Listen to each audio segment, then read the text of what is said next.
The following winter brought an event no less strange than Wilbur's first trip outside the Dunwich region.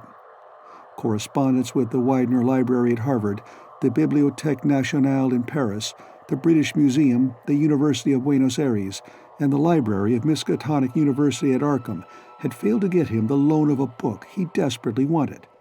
So at length he set out in person, shabby, dirty, bearded, and uncouth of dialect, to consult the copy at Miskatonic, which was the nearest to him geographically. Almost 8 feet tall and carrying a cheap new valise from Osborne's general store, this dark and goatish gargoyle appeared one day in Arkham in quest of the dreaded volume kept under lock and key at the college library. The hideous Necronomicon of the mad Arab Alhazred in Olaus Wormius Latin version, as printed in Spain in the 17th century. He had never seen a city before, but had no thought save to find his way to the university grounds, where, indeed, he passed heedlessly by the great white-fanged watchdog that barked with unnatural fury and enmity and tugged frantically at its stout chain. Wilbur had with him the priceless but imperfect copy of Dr. Dee's English version, which his grandfather had bequeathed him, and upon receiving access to the Latin copy, he at once began to collate the two texts with the aim of discovering a certain passage which would have come on the 751st page of his own defective volume. This much he could not civilly refrain from telling the librarian, the same erudite Henry Armitage, A.M. Miskatonic, Ph.D. Princeton, Lit.D. Johns Hopkins, who had once called at the farm, and who now politely plied him with questions. He was looking, he had to admit, for a kind of formula or incantation containing the frightful name Yog-Sothoth, and it puzzled him to find discrepancies, duplications, and ambiguities which made the matter of determination far from easy. As he copied the formula he finally chose, Dr. Armitage looked involuntarily over his shoulder at the open pages, the left-hand one of which, in the Latin version, contained such monstrous threats to the peace and sanity of the world. Nor is it to be thought, ran the text as Armitage mentally translated it, that man is either the oldest or the last of Earth's masters, or that the common bulk of life and substance walks alone. The old ones were, the old ones are, and the old ones shall be. Not in the spaces we know, but between them. They walk serene and primal, undimensioned and to us unseen. Yog-Sothoth knows the gate. Yog-Sothoth is the gate. Yog-Sothoth is the key and guardian of the gate. Past, present, future, all are one in Yog-Sothoth. He knows where the old ones broke through of old, and where they shall break through again. He knows where they have trod earth's fields, and where they still tread them, and why no one can behold them as they tread. By their smell can men sometimes know them near, but of their semblance can no man know, saving only in the features of those they have begotten on mankind, and of those are there many sorts, differing in likeness from man's truest eidolon to that shape without sight or substance which is they. They walk unseen and foul in lonely places, where the words have been spoken and the rites howled through at their seasons. The wind gibbers with their voices, and the earth mutters with their consciousness. They bend the forest and crush the city, yet may not forest or city behold the hand that smites. Kadath in the cold waste hath known them, and what man knows Kadath? The ice desert of the south and the sunken isles of ocean hold stones whereon their seal is engraven, but who hath seen the deep frozen city or the sealed tower long garlanded with seaweed and barnacles? Great Cthulhu is their cousin, yet can he spy them only dimly. Ea Shub Niggurath, as a foulness shall ye know them. Their hand is at your throats, yet ye see them not, and their habitation is even one with your guarded threshold. Yog-Sothoth is the key to the gate, whereby the spheres meet. Man rules now where they ruled once. They shall soon rule where man rules now. After summer is winter, and after winter summer. They wait patient and potent, for here shall they reign again. Dr. Armitage, associating what he was reading with what he had heard of Dunwich and its brooding presences, and of Wilbur Whately and his dim, hideous aura that stretched from a dubious birth to a cloud of probable matricide, felt a wave of fright as tangible as a draught of the tomb's cold clamminess. The bent, goatish giant before him seemed like the spawn of another planet or dimension, like something only partly of mankind, and linked to black gulfs of essence and entity that stretched like titan phantasms beyond all spheres of force and matter, space and time. Presently, Wilbur raised his head and began speaking in that strange, resonant fashion which hinted at sound-producing organs unlike the run of mankind's. "Mr. Armitage," he said, "I calculate I've got to take that book home. They's things in it I've got to try under certain conditions that I can't get here, and it'd be a mortal sin to let a red tape rule hold me up. Let me take it along, sir, and I'll swar there won't nobody know the difference. I don't need to tell you I'll take good care of it. It wa'n't me that put this D copy in the shape it is." He stopped as he saw firm denial on the librarian's face, and his own goatish features grew crafty. Armitage, half ready to tell him he might make a copy of what parts he needed, thought suddenly of the possible consequences and checked himself. There was too much responsibility in giving such a being the key to such blasphemous outer spheres. Whately saw how things stood and tried to answer lightly. "Well, all right, if you feel that way about it. Maybe Harvard won't be so fussy as you be." And without saying more, he rose and strode out of the building, stooping at each doorway. Armitage heard the savage yelping of the great watchdog and studied Whately's gorilla-like lope as he crossed the bit of campus visible from the window. He thought of the wild tales he had heard and recalled the old Sunday stories in the Advertiser. These things, and the lore he had picked up from Dunwich rustics and villagers during his one visit there. Unseen things not of Earth, or at least not of tri-dimensional Earth, rushed fetid and horrible through New England's glens, and brooded obscenely on the mountain-tops. Of this he had long felt certain.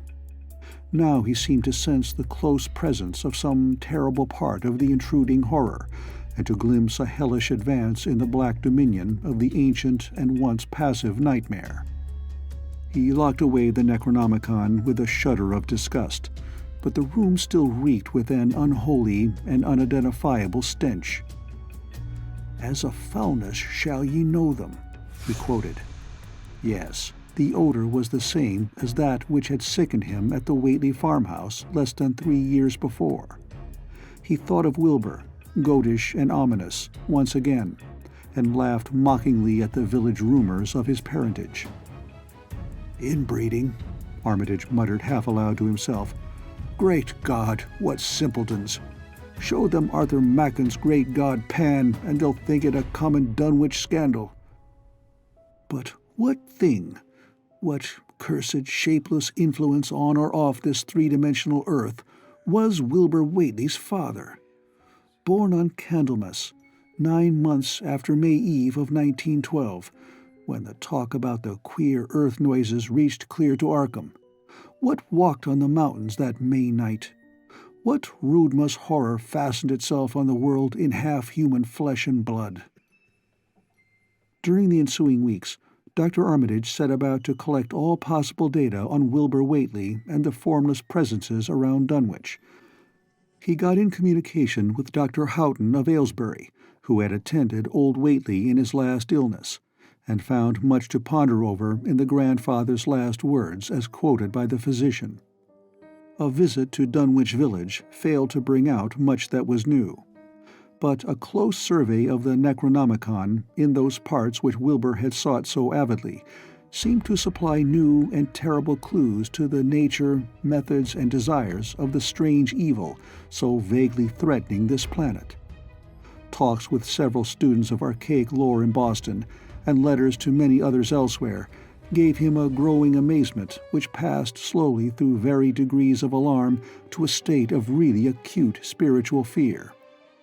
As the summer drew on, he felt dimly that something ought to be done about the lurking terrors of the upper Miskatonic Valley, and about the monstrous being known to the human world as Wilbur Whately. 6.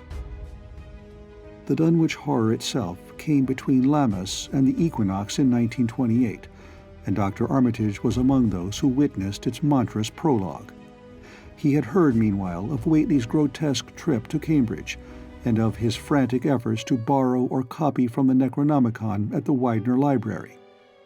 Those efforts had been in vain, since Armitage had issued warnings of the keenest intensity to all librarians having charge of the dreaded volume.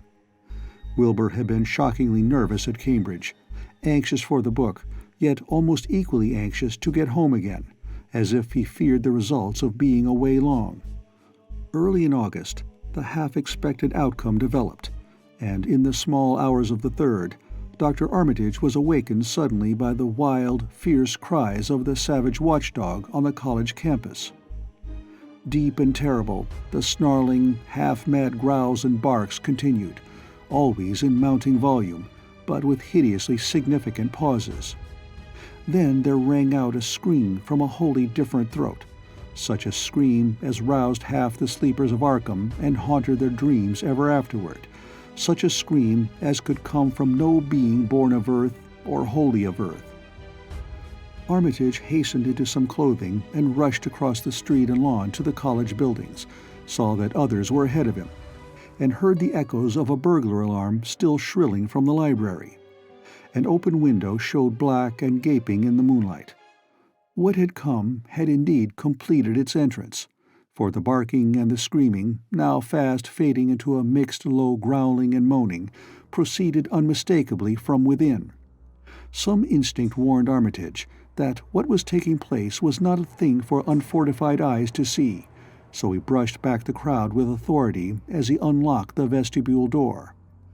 Among the others, he saw Professor Warren Rice and Dr. Francis Morgan, men to whom he had told some of his conjectures and misgivings, and these two he motioned to accompany him inside. The inward sounds, except for a watchful, droning whine from the dog, had by this time quite subsided. But Armitage now perceived with a sudden start that a loud chorus of whippoorwills among the shrubbery had commenced a damnably rhythmical piping, as if in unison with the last breath of a dying man. The building was full of a frightful stench which Dr. Armitage knew too well, and the 3 men rushed across the hall to the small genealogical reading room whence the low whining came. For a second, nobody dared to turn on the light. Then Armitage summoned up his courage and snapped the switch.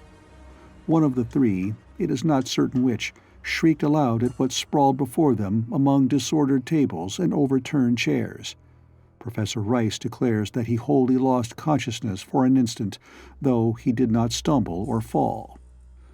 The thing that lay half-bent on its side in a fetid pool of greenish-yellow ichor and tarry stickiness was almost 9 feet tall, and the dog had torn off all the clothing and some of the skin. It was not quite dead, but twitched silently and spasmodically, while its chest heaved in monstrous unison with the mad piping of the expectant whippoorwills outside.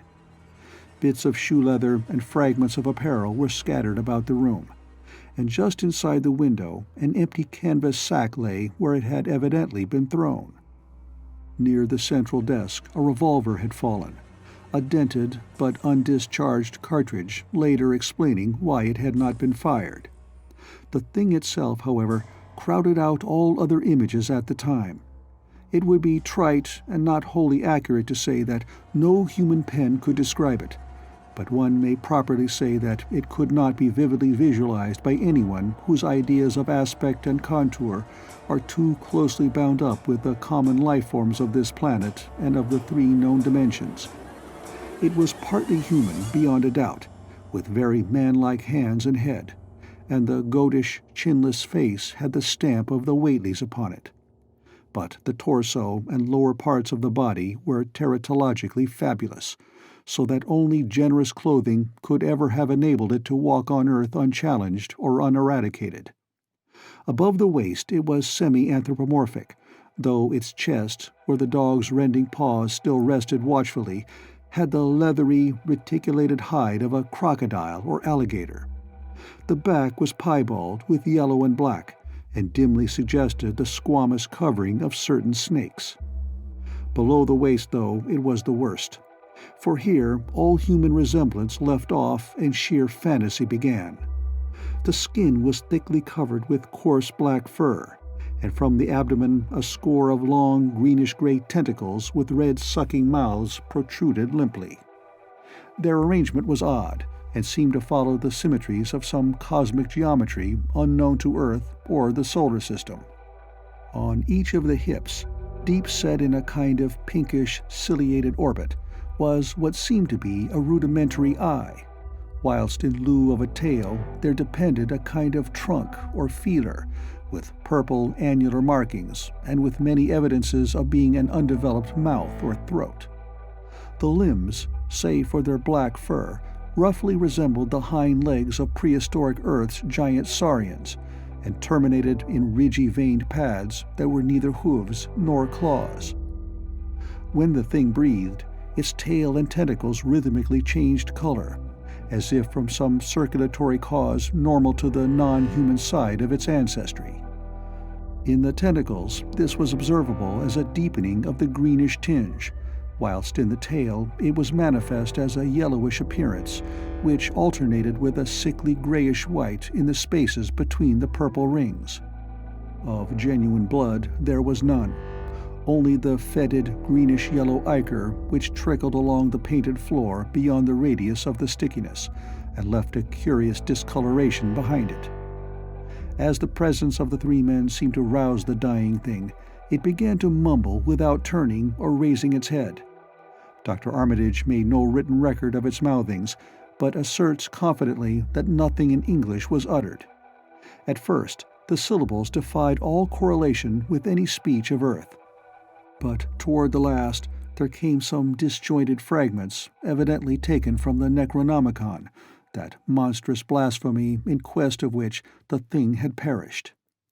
Those fragments, as Armitage recalls them, ran something like Ngai, Nga-ga, Bug, Shagug, Yha, Yog-Sotot, Yog-Sotot. They trailed off into nothingness as the whippoorwill shrieked in rhythmical crescendos of unholy anticipation. Then came a halt in the gasping, and the dog raised his head in a long, lugubrious howl. A change came over the yellow, goatish face of the prostrate thing, and the great black eyes fell in appallingly. Outside the window, the shrilling of the whippoorwills had suddenly ceased, and above the murmurs of the gathering crowd there came the sound of a panic-struck whirring and fluttering. Against the moon, vast clouds of feathery watchers rose and raced from sight, frantic at that which they had sought for prey. All at once, the dog started up abruptly, gave a frightened bark, and leapt nervously out the window by which it had entered. A cry rose from the crowd, and Dr. Armitage shouted to the men outside that no one must be admitted till the police or medical examiner came. He was thankful that the windows were just too high to permit of peering in, and drew the dark curtains carefully down over each one. By this time, 2 policemen had arrived, and Dr. Morgan, meeting them in the vestibule, was urging them for their own sakes to postpone entrance to the stench-filled reading room till the examiner came and the prostrate thing could be covered up.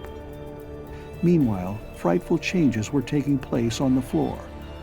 One need not describe the kind and rate of shrinkage and disintegration that occurred before the eyes of Dr. Armitage and Professor Rice. But it is permissible to say that, aside from the external appearance of face and hands, the really human elements in Wilbur Whately must have been very small. When the medical examiner came, there was only a sticky whitish mass on the painted boards, and the monstrous odor had nearly disappeared. Apparently, Whately had had no skull or bony skeleton, at least in any true or stable sense.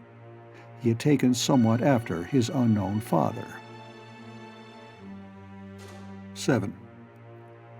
Yet all this was only the prologue of the actual Dunwich horror. Formalities were gone through by bewildered officials, abnormal details were duly kept from press and public, and men were sent to Dunwich and Aylesbury to look up property and notify any who might be heirs of the late Wilbur Whately. They found the countryside in great agitation, both because of the growing rumblings beneath the domed hills and because of the unwanted stench and the surging, lapping sounds which came increasingly from the great empty shell formed by Whately's boarded-up farmhouse.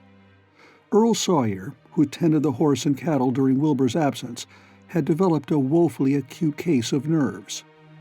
The officials devised excuses not to enter the noisome boarded place, and were glad to confine their survey of the deceased's living quarters, the newly mended sheds, to a single visit. They filed a ponderous report at the courthouse in Aylesbury, and litigations concerning heirship are said to be still in progress amongst the innumerable Whateleys, decayed and undecayed, of the upper Miskatonic Valley. An almost interminable manuscript in strange characters, written in a huge ledger and adjudged a sort of diary because of the spacing and the variations in ink and penmanship, presented a baffling puzzle to those who found it on the old bureau which served as its owner's desk. After a week of debate, it was sent to Miskatonic University, together with the deceased's collection of strange books, for study and possible translation. But even the best linguist soon saw that it was not likely to be unriddled with ease. No trace of the ancient gold with which Wilbur and old Whately always paid their debts has yet been discovered. It was in the dark of September 9th that the horror broke loose. The hill noises had been very pronounced during the evening, and dogs barked frantically all night. Early risers on the 10th noticed a peculiar stench in the air. About 7 o'clock, Luther Brown, the hired boy at George Corey's, between Cold Spring Glen and the village, rushed frenziedly back from his morning trip to 10-acre meadow with the cows. He was almost convulsed with fright as he stumbled into the kitchen, and in the yard outside, the no less frightened herd were pawing and lowing pitifully, having followed the boy back in the panic they shared with him. Between gasps, Luther tried to stammer out his tale to Mrs. Corey. "Up thar in the rud beyond the glen, Miss Corey, there's somethin' been thar. It smells like thunder, and all the bushes and little trees is pushed back from the rud, like that a house been moved along of it. And that ain't the wust, nuther. They's prints in the rud, Miss Corey, great round prints as big as barrelheads, all sunk down deep like a elephant had been along, only they's a sight more nor 4 feet could make. I looked at 1 or 2 before I run, and I see every one was covered with lines spreading out from one place, like as if big palm leaf fans. Twice or 3 times as big as any they is, had of being pounded down into the road. And the smell was awful, like what it is around Wizard Whately's old house." Here he faltered and seemed to shiver afresh with the fright that had sent him flying home. Mrs. Corey, unable to extract more information, began telephoning the neighbors, thus starting on its rounds the overture of panic that heralded the major terrors. When she got Sally Sawyer, housekeeper at Seth Bishop's, the nearest place to Whately's, it became her turn to listen instead of transmit. For Sally's boy Chauncey, who slept poorly, had been up on the hill toward Whately's, and had dashed back in terror after one look at the place, and at the pasturage where Mr. Bishop's cows had been left out all night. "Yes, Miss Corey," came Sally's tremulous voice over the party wire. "Chancey, he just come back a-postin', and couldn't half talk for being scared. He says old Whately's house is all blowed up, with the timbers scattered round like they'd been dynamite inside. Only the bottom floor ain't through, but is all covered with a kind of tar-like stuff that smells awful and drips down offen the edges onto the ground where the side timbers is blowed away. And they's awful kinder marks in the yard, too, great round marks, bigger round than a hogshead, and all sticky with stuff like is on the blowed-up house. Chancey, he says they leads off into the medders, where a great swath wider'n a barn is matted down, and all the stone walls tumbled every which way wherever it goes." And he says he, Miss Corey, as how he sought to look for Seth's cows, frightened as he was, and found 'em in the upper pasture nigh the Devil's Hop Yard in an awful shape. Half on 'em's clean gone, and nigh half of them what's left is sucked most dry of blood, with sores on 'em like they's been on Whately's cattle ever since Lavinia's black brat was born. Seth, he's gone out now to look at 'em, though I'll vow he won't keer to get very nigh Wizard Whately's. Chancey didn't look careful to see where the big matted down swath led arter it left the pasturage, but he says he thinks it pinted towards the Glen Rud to the village.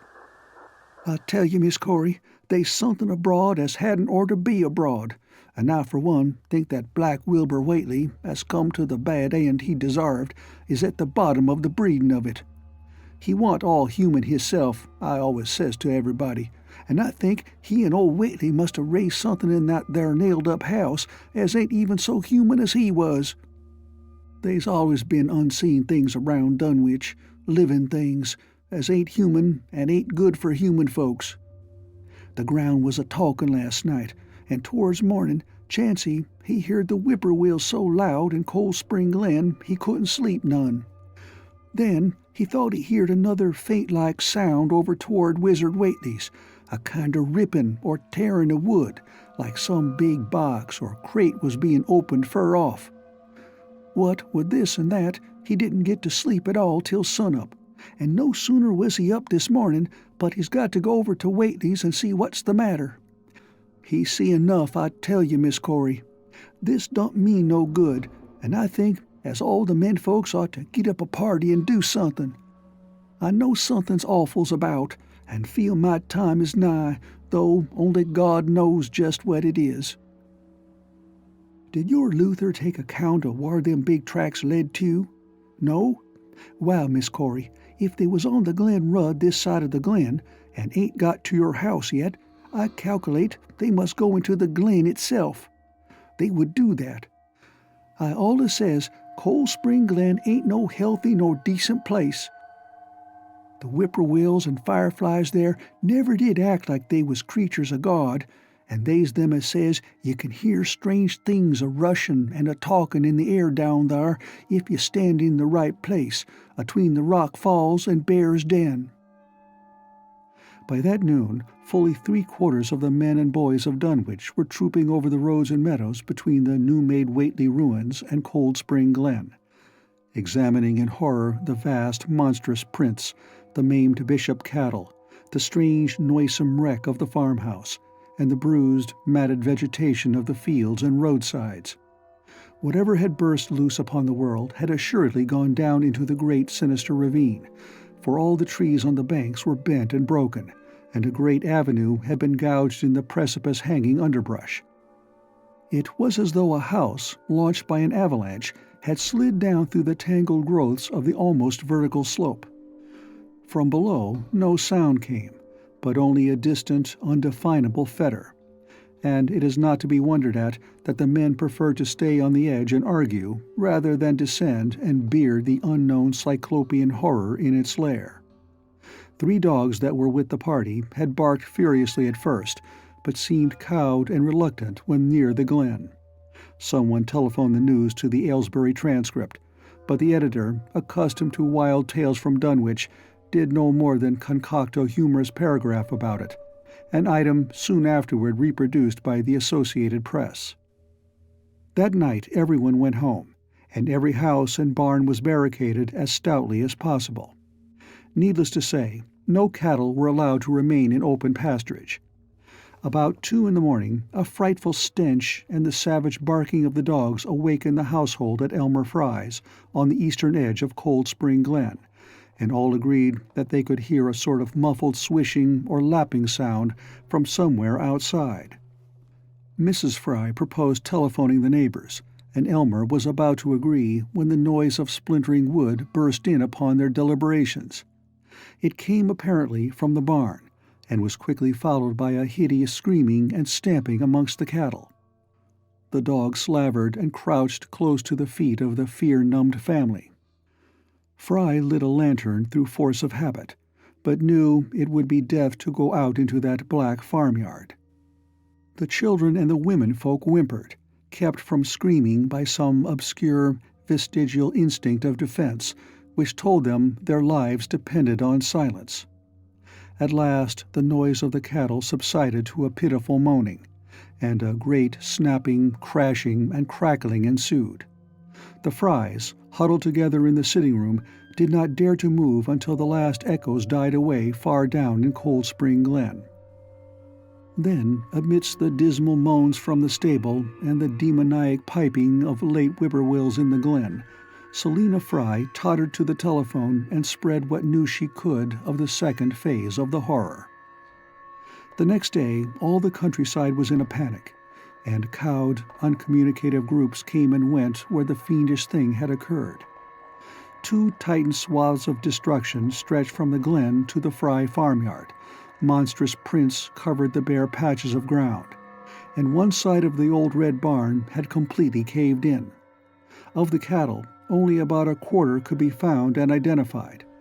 Some of these were in curious fragments, and all that survived had to be shot. Earl Sawyer suggested that help be asked from Aylesbury or Arkham, but others maintained it would be of no use. Old Zebulon Whately, of a branch that hovered about halfway between soundness and decadence, made darkly wild suggestions about rites that ought to be practiced on the hilltops. He came of a line where tradition ran strong, and his memories of chantings in the great stone circles were not altogether connected with Wilbur and his grandfather. Darkness fell upon a stricken countryside too passive to organize for real defense.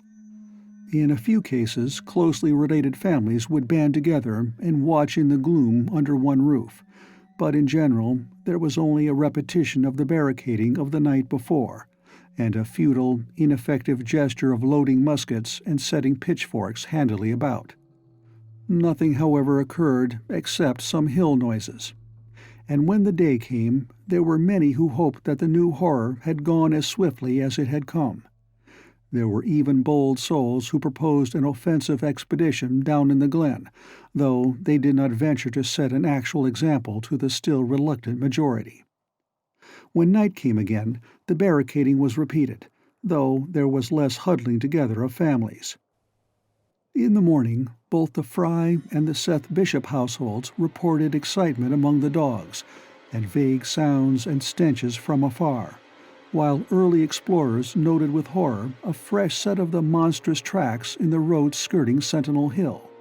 As before, the sides of the road showed a bruising indicative of the blasphemously stupendous bulk of the horror, whilst the conformation of the tracks seemed to argue a passage in 2 directions, as if the moving mountain had come from Cold Spring Glen and returned to it along the same path. At the base of the hill, a 30-foot swath of crushed shrubbery and saplings led steeply upward, and the seekers gasped when they saw that even the most perpendicular places did not deflect the inexorable trail. Whatever the horror was, it could scale a sheer stony cliff of almost complete verticality, and as the investigators climbed around to the hill summit by safer routes, they saw that the trail ended, or rather reversed, there. It was here that the Whateleys used to build their hellish fires and chant their hellish rituals by the table-like stone on May Eve and Hallowmass. Now that very stone formed the center of a vast space thrashed around by the mountainous horror, whilst upon its slightly concave surface was a thick, fetid deposit of the same tarry stickiness observed on the floor of the ruined Whately farmhouse when the horror escaped. Men looked at one another and muttered. Then they looked down the hill. Apparently, the horror had descended by a route much the same as that of its ascent. To speculate was futile. Reason, logic, and normal ideas of motivation stood confounded. Only old Zebulon, who was not with the group, could have done justice to the situation or suggested a plausible explanation. Thursday night began much like the others, but it ended less happily. The whippoorwills in the glen had screamed with such unusual persistence that many could not sleep, and about 3 a.m. all the party telephones rang tremulously. Those who took down the receivers heard a fright-mad voice shriek out, "Help! Oh, my God!" and some thought a crashing sound followed the breaking off of the exclamation. There was nothing more. No one dared do anything, and no one knew till morning whence the call came. Then those who had heard it called everyone on the line and found that only the Frys did not reply. The truth appeared an hour later, when a hastily assembled group of armed men trudged out to the Fry place at the head of the glen. It was horrible, yet hardly a surprise. There were more swaths and monstrous prints, but there was no longer any house. It had caved in like an eggshell, and amongst the ruins nothing living or dead could be discovered, only a stench and a tarry stickiness. The Elmer Frys had been erased from Dunwich.